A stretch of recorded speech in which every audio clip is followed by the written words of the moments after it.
అంటే తన ఆలోచనలు ఎలా ఉండేవి, మీతో ఫ్రెండ్లీ నేచర్ ఉండేది కాబట్టి? ఒక మదర్ ఫిగర్ అండి. ఇక్కడ ఇదే ఏరియాలో తనకి వాళ్ళ మమ్మీ డాడీ ఫోటో ఉంటుందండి. అదే ప్లేస్లో నేను వేసుకున్నాను. ఎంత బాగా చూసుకోకపోతే తన పేరు వేసుకుంటా అండి నేను. అది ఎవరి పేరు? శాంతి, విజయ్ శాంతి ఇన్ఫినిటీ.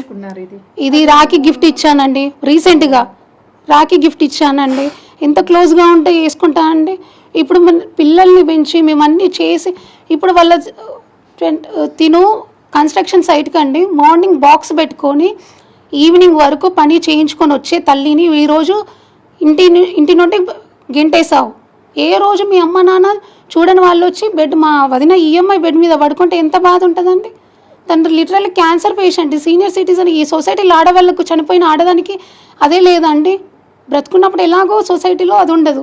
ఒక చనిపోయిన పర్సన్ మీద క్యారెక్టర్ అసాసినేషన్, డిఫేమేషన్ చేయడం ఇది ఎక్కడి వరకు న్యాయం అండి? మా అత్తయ్యతో అంటాడంట బ్లాక్మెయిలింగ్ ఈజ్ లిటరలీ బ్లాక్మెయిలింగ్.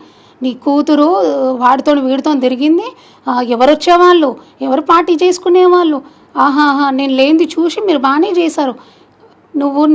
నేను బయట మీ ప్యాంప్లెంట్స్ పంచితే ప్రాపర్టీస్ తీసుకొచ్చి నా కాళ్ళ దగ్గర పెడతామంటున్నాడంట.